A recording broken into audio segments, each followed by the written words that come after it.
Good afternoon, everybody. Thanks for being here on a Sunday afternoon to talk about fonts. I understand it must take quite some energy.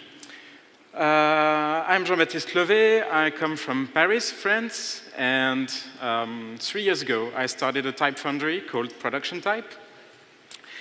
But it wasn't my first try in typefaces. I had been a typeface designer for the past 10 years, more or less. So we're celebrating actually our third birthday today. So it's not only Thank you very much. So it's not only an important election day in France, it's also the Foundries' birthday. Anyway. This afternoon, the idea is to talk about how we made it, how we built the company, what we succeeded in, what we did not succeed in, and maybe share a bit of advice with you all about both how to make a living out of fonts and how the type designers are actually seeing things when they are talking to other designers. So the world of type design in general is a nice place to be. The only issue is that it's full of type designers.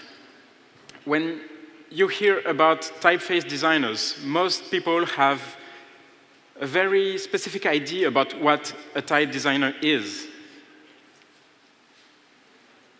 It's usually some guy, not very young, rather discreet, isolated, not a nice person to hang out with, not very humoristic, that spends years and years writing, practicing, talking to nobody, and maybe at some point releasing some fonts. So that's the idea that most people have about typeface designers. The idea that type designers have of themselves is a bit different. We are wise, old, white dudes looking at proofs, like in a very artistical way, having a lot of knowledge that we share or do not share with the rest of the world. This is also a view that's not very accurate, I believe. And then there's reality. As just one guy with a laptop, in an office. It's not even, well, it's a picture of me. It's not even my office. And this is me running a type foundry business from some place in the world.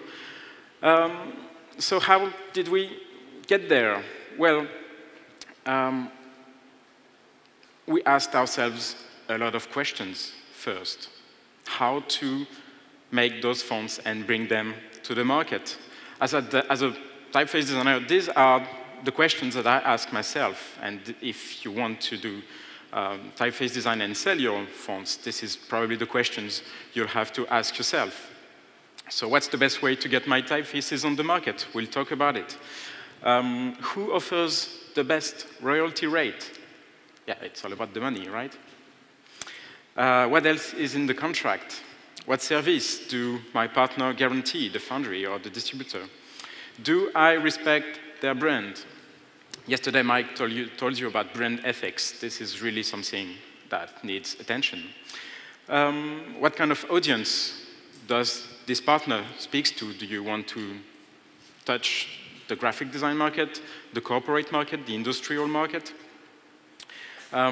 Is their library a good fit for my type design? Or maybe the other way around? Is my type design a good fit for their library sometime? And is it even the right thing to do? What's the meaning of life? How to find true love? We'll get also to those questions at the end of the talk. So you may hear that type designers may be artists. Well, I don't believe that definition is true. We are not artists. We are mostly operating, interacting in the field of design, mostly because we work with constraints, clients, and even though we have something to say, just like artists, we work in a very applied field. So we're not artists. I even heard that type designers may be scientists. Why? What's the purpose? No, we are not scientists. Even though we work with science, we do experiments, we code as well, but there's no way we are any close to being scientists. Research is a word you'll hear a lot if you document yourself about type design. I've done this typeface, I made a lot of research about, I don't know, history or readability. We have a lot of those. Well, I believe we are not researchers. We are sometimes explorers, artistical explorers. We try things, we experiment. But research has a very specific meaning, and even though the scientists, for instance, like, well, scientists do research, type designers mostly do exploration. The field in design, which I think is closer to the field of type design, is industrial design. If you look closer, indeed, we work with prototypes. We deeply care about how the product will be used. We manufacture pieces of design that will be reproduced at a huge scale. It only takes one book to reproduce the letters in a numerous number of copies. And just like industrial designers, we deeply care about the imbrication of our work and the way society looks. But in the end, we're not industrial designers. We don't work with technical molds that cost 50,000 euros. We do letters on a computer, and the end is a very small data file that does not weigh more than a few kilobytes. So type designers, I'm sorry, they are just type designers. One thing you hear a lot also is that typefaces are tools. Well, I'm sorry, I strongly disagree. Computers are tools. Code is a tool.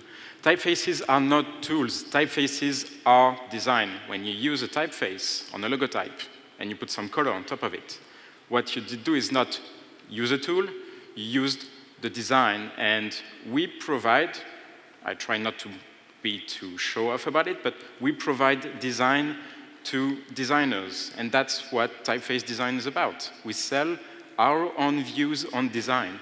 You may adhere with it, or you may not, but in the end, you are already using the design from someone else. This is what brought me to type design, actually. I started my studies in graphic design, and, well, just like any student, I followed the path of least resistance. I was not a very hard-working student. I just did what felt the easiest for me, and the easiest was to draw letters, to use things that I would be able to fully control. So by doing this, I could provide shapes that were entirely my own. I was very bad at photography and illustration anyway. So, you want to bring your fonts to the market. What are your options? Well, there's not a lot. There are 3, actually. You can use a reseller. I won't give a lot of names this afternoon, but there are many big resellers that I'm sure you already know about. You can join a foundry, and you can, of course, do it all by yourself. Go solo, which is the option we followed at Production Type. So let's examine for a while the pros and cons of these various options. Resellers and distributors will not help you finish your typeface, especially if it's your first one. You have to know that resellers only take finished products and won't provide artistical or technical support or any way to finish the font file. That said, resellers have a strong market coverage, so it's a nice way to reach quite a lot of potential clients in only one move. Resellers provide a sales infrastructure, which means you don't have to care so much about price grids, about who downloads the right file, about how to navigate test, compare, try out the typefaces. Everything's in place. And they also take care of customer support, but I'll talk about it some more in a few minutes. And the interesting part for a type designer is that they mostly let you control the prices. So you are free to set your own prices. People are free to buy it or not, of course. The issue is that those resellers will provide, and that's something you should really be careful about, they will provide no artistical direction at all, in most cases. The only exception is FontStand, who has a number of selected foundries in their catalog, and not everybody gets in, but most resellers will provide no art direction, because art directing means selecting, means having a vision, meaning also that some designs are not compatible with that vision and therefore cannot join the foundry. Distributors will take quite a big chunk of your royalties for a work that is somehow very small. They provide no art direction. They do not choose really the typefaces they take in, because the commercial strategy is to have an ever-growing catalog. And as an artist, it is not always, not necessarily something you'd like, being drowned in a sea of thousands of typefaces. And as I said, they do very little promotion work, if ever. When you release their typefaces with distributors, it will be there. It may be in the newest fonts list. If you're lucky, you will have a newsletter announcing that this design is now part of their library. But you'll have to work on the promotion on your own. Then you have the foundries, just foundries like production type, for instance, but pre-existing foundries. The idea with establishing a foundry is that you have an idea about the kind of shapes you want to see in the outside world. That's the whole point of running a type foundry. You are in charge, but you is the foundry owner, it's not you. So they provide a very strong art direction, and that's the main advantage in joining a foundry. They will provide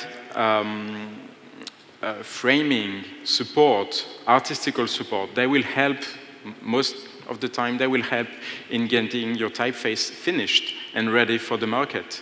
And especially for young designers or first-comers, this is an essential part, because it is actually much more an educational work than a production work. And of course, they will take care of customer support, which means you won't have to deal with technical support, commercial support, pre-sale, post-sales. Of course, Foundry do some promotion. It's in their own interest. It depends on the energy they want to spend and the money they want to spend on that promotion. So it relates also to point number 2, if you are too annoying or not. And well, the percentage rate is also something that can be very advantageous or not, because it's a royalty contract. It's something that you should negotiate, but I will come to it in a minute. The issue with many foundries is that only a very few of them have a strong market presence. So you may find a partner in a partner foundry, which artistical view is compatible with yours, but will have a limited market presence, or the other way around, of course, which means the foundry you want may not want you. It happens, of course. But just like the foundry you want may not want you, don't run after foundries craving for this one final yes. No, no, no. Just because a foundry says yes does not mean it's the right foundry for you. And there are also foundries who have the same strategy as a distributor, growing the catalog over and over. So they say yes all the time. It's maybe not the right thing for you. As a designer, you should, of course, read your contracts. Who reads contracts? Who does read licenses when you install a software? Who has read It's Apple license when you opened up your computer. Who reads font licenses? Yeah, well, it's in your interest to read contracts, okay? If you marry someone, if you buy a house, or if you license a typeface, read the contract. That you'll avoid some surprises. So what do you want to check in a contract? What are you looking for? Of course, the main thing you want to check on the fair share of revenues. That's the basics of licensing in a foundry. A fair share of revenues also can vary regarding the way the typeface is sold, which means that sometimes the typeface is packaged. OEM, original equipment manufacturers, means that the typeface is sold as part of a hardware. There are many, many other ways to sell typefaces in cars, apps, websites. Do check if the condition of your royalty share change, if it's licensed in a different way.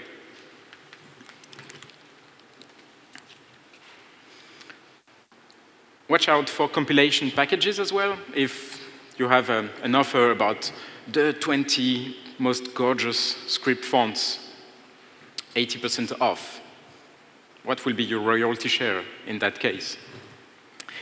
And be wary about subscription models. Maybe you're already aware of what's happening in the music industry with players like Spotify, where bands find out that for, let's say, 15 million plays of their song, they will have a royalty check of $1,000, maybe. And of course, be wary about conditions for a lower percentage for the reasons that I previously mentioned, especially heavy discounts.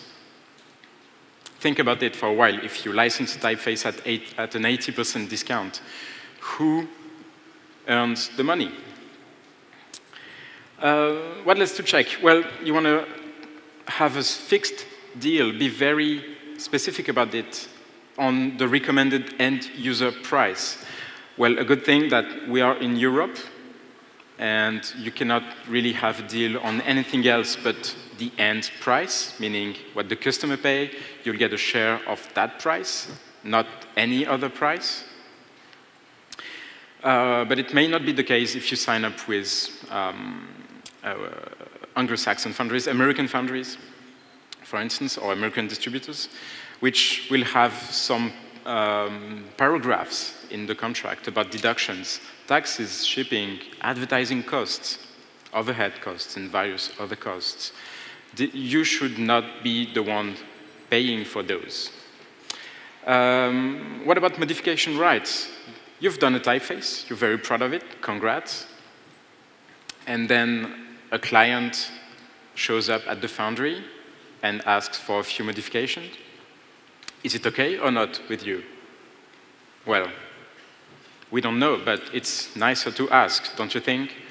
So who does the modification afterwards? Is it the designer? Is it the foundry? Are these technical modifications like change of font naming, adding other glyphs?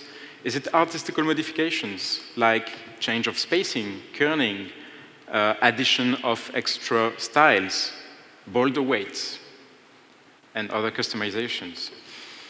And of course, well, this really only applies for non-European laws, but how is the copyright and the heritability of your creations managed? In French law, everything that I am currently designing, once I'm dead, will pass on to my unborn children. And then 70 years after my death, my creations will enter public domain, but it's not always like that in other jurisdictions. And of course, length of the contract and ways to terminate it. A well-written contract always have clear mechanisms about how to end the contract. So, you're not doing any of this. You're starting your own foundry. Congrats. It's a great thing to do. It's a lot of work, but I really believe it's the way to go most of the time. Okay, did you make some research? Do you really mean it? Did you Google typography? Well, this is the first page of Google results with typography. So think about it twice. Maybe it's not really the things that your customers, the graphic designers, would want to have. Okay, you're smarter than this. You didn't Google typography. You Googled typeface design. Yeah, great. Even worse. So there's two lessons to have here. First one is that, unlike Adrian said yesterday, Google Images is probably the worst source in terms of type design research. The least interesting stuff is already online, and the good stuff is in mostly non-digital sources, like books.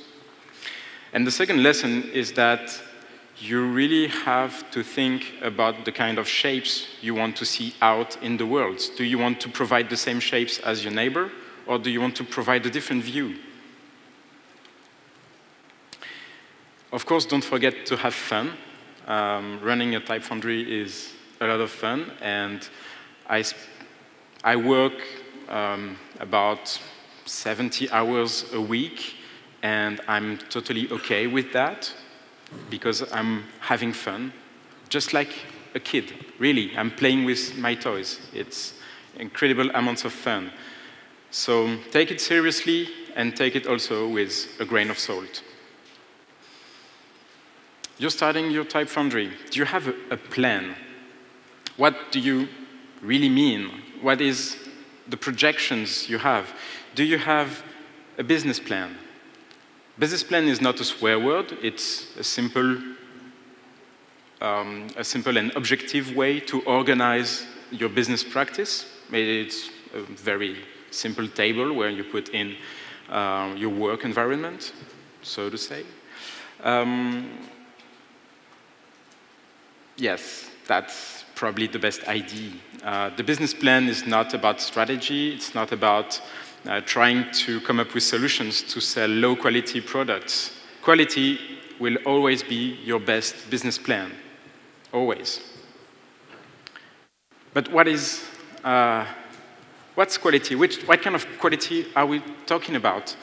Are we talking about artistical quality? Yes, of course. This is mostly the main characteristic that your catalog should have. Good design sells well. This quote is from Matthew Carter, one of our living giants in type design.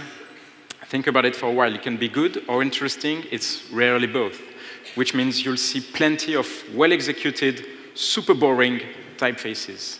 It's nice, it's crafted, nice curves, nice. You'll hear a lot of weird vocabulary when talking about curves, like sexy curves or harmonious curves or dynamic curves, whatever. But the typeface itself is super boring. So well-drawn doesn't mean artistically interesting. And on the other side, you may have typefaces that are super good, like with a real gesture, with a real vision, but the execution will be so poor that you cannot really use it. Or maybe only for a logotype or very short paragraphs, but it won't be versatile enough to last. Also, if your products are bad, you'll have to spend so much more time, so much more money trying to sell them. That's maybe the worst business plan. So maybe it's nicer to invest in product quality rather than trying to come up with other solutions to make the graphic designers swallow the typefaces. That's really a bad idea.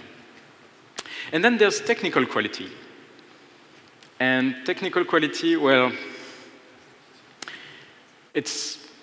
I would suggest it's not really something that should worry you, honestly.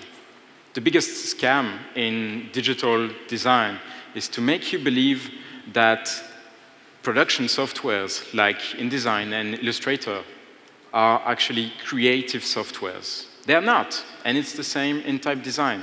Production software does not make better typefaces and does not help you make better creative decisions. So don't sweat too much the technique. It will be all fine. Techniques are well documented. Foundries are here to help. The tools are here. It's, in fact, rather easy and less costly to have good technical quality typefaces.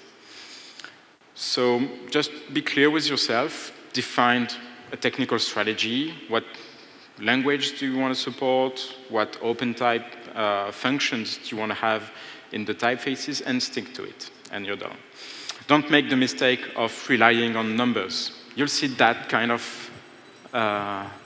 wording everywhere in type design promotional material. My typeface supports 1 billion languages. None of them look good. But that's something you want to try to avoid. My typeface has 700 glyphs. Great. My typeface has 50 styles. Super, no difference between the styles.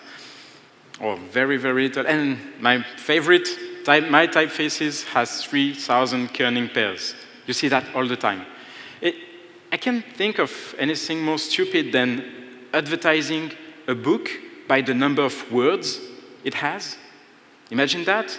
This is a great book. It has 500 pages. Nobody does that, so please don't do it with typefaces. It's an important thing to have a vision about your product line. Your product line is your catalog.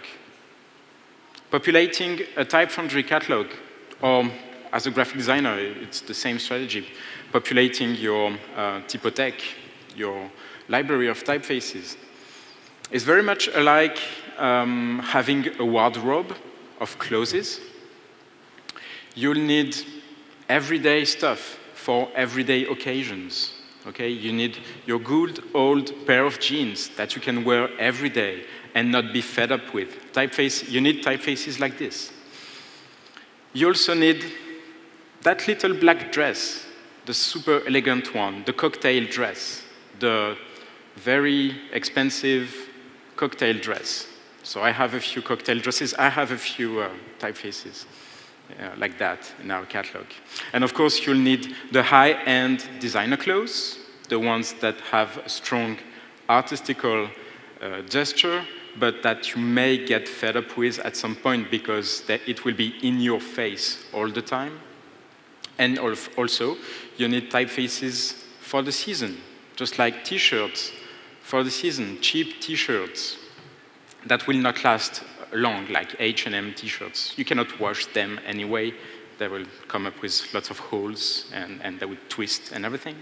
So product lines means you have a plan to release some fonts ready for now, for the launch of your Foundry, and for later. Plan ahead. When we started the Foundry, we opened up with only 5 families. Some of them were very small. We had a typeface with only 1 style, but a super strong art direction. And we had a family with 96 styles, which would cover different kind of uses. But we already had 3 other families ready for the next year and a half. We see too many ghost ships, ghost foundries, who open up and then release nothing. So if you want your business to last, plan ahead. Of course, typefaces take time.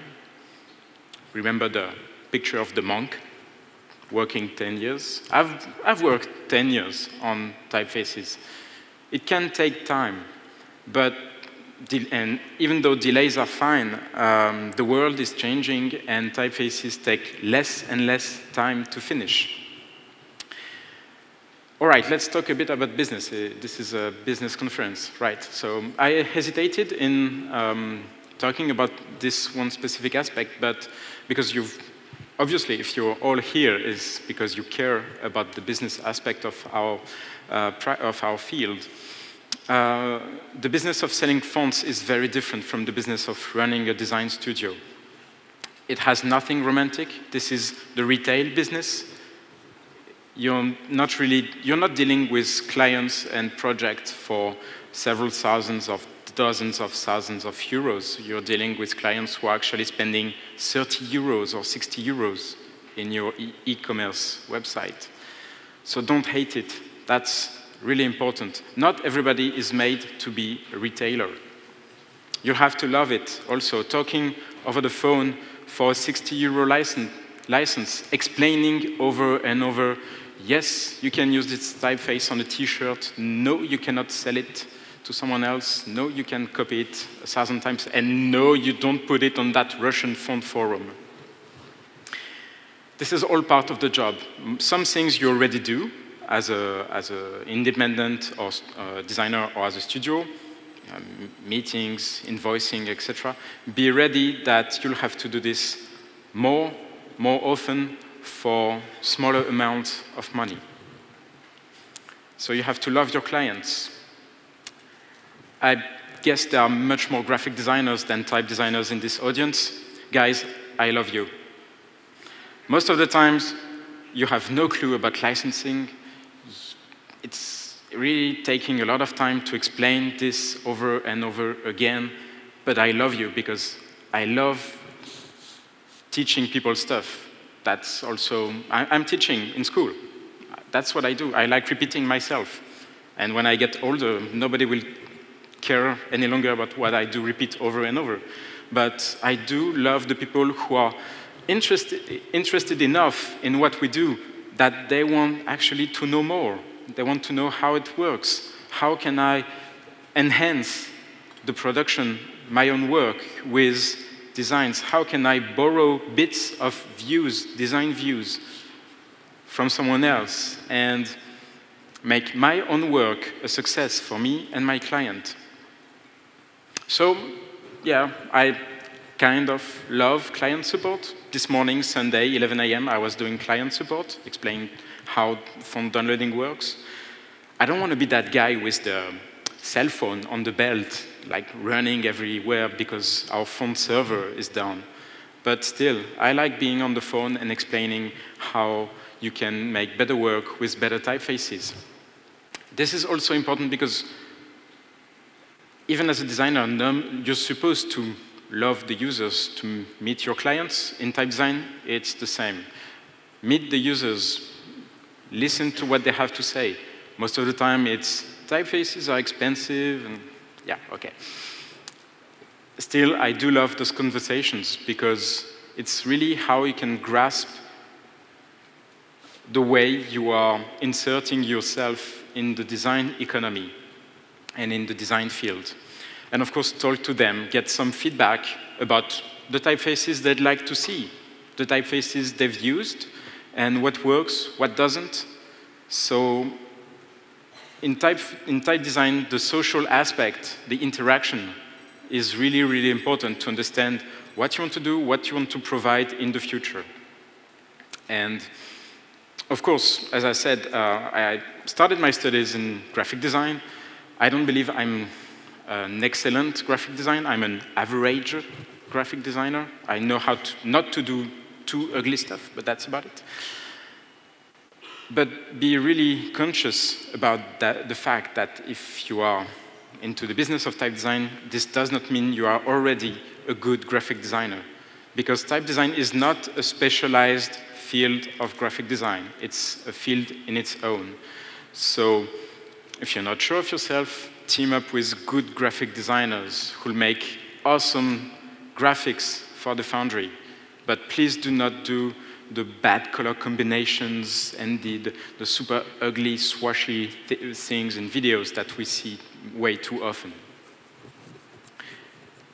Let's talk about money a bit, especially money from the client side. I suppose you all agree that buying typefaces should be easy, fast, and fun. But I take it that it wasn't always the case when you licensed typefaces. So this is what I believe it should be. It should not be a long process where you have to email, can I have this typeface? Okay, you want this typeface? How many licenses do you want? One, yes, okay. Is it for print? No, it's print plus web, and there's maybe an app. Okay, print, that's fine. So I'm sending you the font files and you pay me. No, you pay me and I'm sending you the font files. No. One click, add to cart, check out, you have your typeface, and you can do your work. Typefaces work out of the box, or they don't work at all. So we studied how the others were doing it. We studied the process, and we studied what is called the buying tunnel, once you have added a typeface to the cart. We tried our best. We're still working on it. The website is 3 years old, as you know, and there's a second version coming up soon. The soon of type design, which can be 1 month, 1 year. And of course, we studied the pricing. So when metal type arrived, the movable metal type from Gutenberg arrived, the whole process of buying a whole type case, meaning engraving, punch cutting, matrices justifying, and then founding, leading to a type case full of small letters. Buying this case would cost the price of a small house. Those were the golden ages. From then on, prices went downhill. I'm not really complaining about it, but the good old days were also when photo lettering and rub-on letters, just like you have in your goodie bags, were on. This was the 70s and 80s. Designers, I see a lot of young designers were charged per word in typesetting. It would cost you 300 French francs, quite some money, to typeset 1 word. You wanted contour around it. That would cost you extra. And then there's the current practices. In between, the digital wave arrived. Prices went even further down. And so you expect to buy maybe $50 for a single style on average, sometimes much less, sometimes much more. There's also a psychological limit around $300 for a full family. Beyond that, you'll have to have really strong arguments to make the purchase. So we built our price grid at the Foundry. This is an actual price grid from production type. Yes, it's complicated. Yes, it's math. We have incentive stage where buying an extra style will only cost you 2 extra euros. This is basic e-commerce method applied to the licensing of software. What else do you need to take care of as a foundry? Well, the whole legal side. I talked about the contracts already from the designer side. Please document yourself about the IP of fonts in your country if you ever want to make a living from typefaces. It's a great day for Europe today. We have the elections in France, deciding whether there's still going to be a Europe tomorrow. For those of you who are worried, you can send a friend to vote for you. So I actually voted this afternoon. Thank you very much. The intellectual property, IP, in Poland is harmonized in some extent to the European legislation on intellectual property, just like the French one. There are several things you can work with in typefaces when it comes to protection. First, you can protect the design. This is very important. It sounds obvious that the design of a typeface should be protected. Well, it's not the case in America. You cannot protect the design of a typeface. What you can protect, and you can also do it in Europe, is the software, the digital data, the point coordinates. So you can do it in France, in Poland, in the UK, and you can do it also in America. And then the third layer of protection is the protection of trademark, the name of your typeface. It's sometimes very trivial, very unimportant, and sometimes it can prove to be critical. A trademark is expensive. A design registration is not that expensive. But study the legal environment in which you are working. Think that maybe in Afghanistan, for instance, there's no intellectual property at all. You're a songwriter, you're an author, you're a typeface designer, you have no artistical property protection. We talked a bit about ULEs. I'm happy that you are here with me on a Sunday afternoon to talk about ULEs. You know what ULE stands for? Yeah, End User License Agreement. It's the little box that you tick without reading any of it. Yeah, just give me my font. So you have to understand how ULE works, because if you set up a type foundry, that's what it's the binding contract between you and your users. So you have to have a ULE philosophy. What does that mean? Well, you're establishing a sales contract. So what things do you want to allow? What things you do not want to allow is a very important thing to work on. Get some help, get a lawyer. That's really, I really hope that I do not have to recall you about this, but even if you're a graphic designer or a graphic design studio, get a lawyer right now. Because lawyers are here. It's better to have a lawyer when everything's fine, okay? Just in case. It's not a great idea to rush to a lawyer when there's something going on. Get lawyers, get several specialized lawyers. You have lawyers in business contracts. You have lawyers in intellectual property. You have lawyers specialized in trademarks.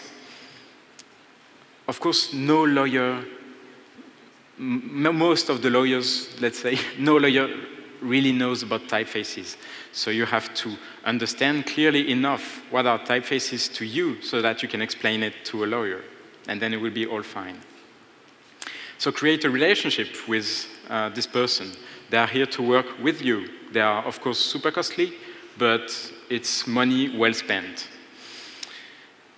Okay, as a type designer, as a foundry owner, I have to work with type designers. So this is exactly the kind of guy that I don't really want to work with. I think life is too short to have issues with people who do not think alike. The reputation of type designers is that they never finish stuff. So I hope that Mike Monteiro is still here, because I do finish stuff sometimes, and I still get healthy. But enough talking about me. Let's talk about other type designers we work with at the Foundry. This is Johan Minet, a great guy, great type designer. He designs the Stratos family, and he'll be releasing another family with us soon. I want Johan for president. This is great election day. What kind of other type designers do we like to work with? Well, there's these guys. I think their work speaks for them. Internet. Internet. Internet. Comment? Internet. Internet. Internet. Internet. Internet. Internet. Ta gueule! Internet. Internet. Eh mais je descends.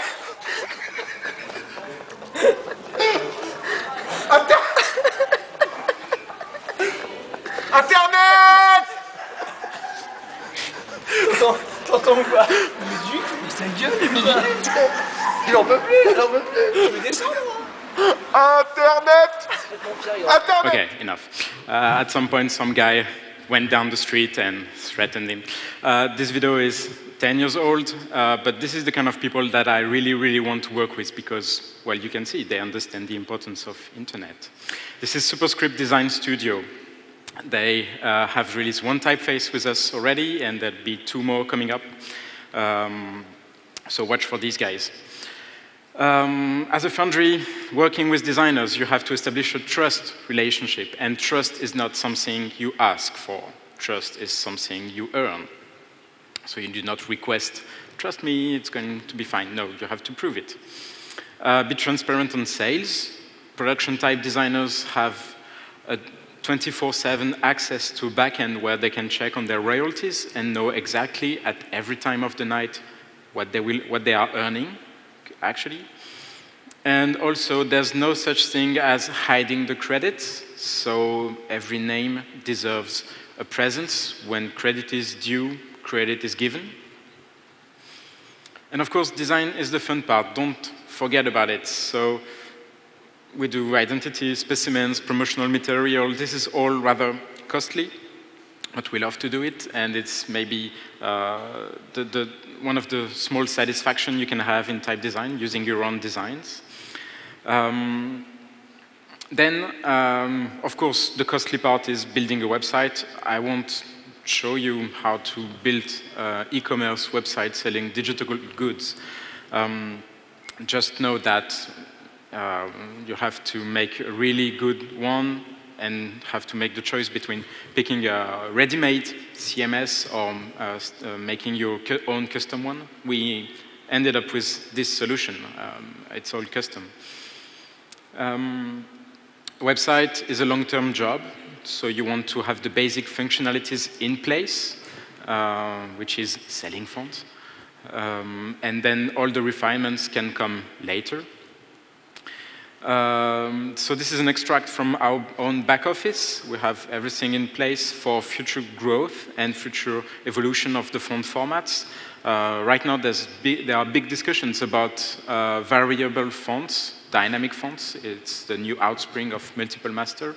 We have a website that is future ready and try to do it as precisely as we could.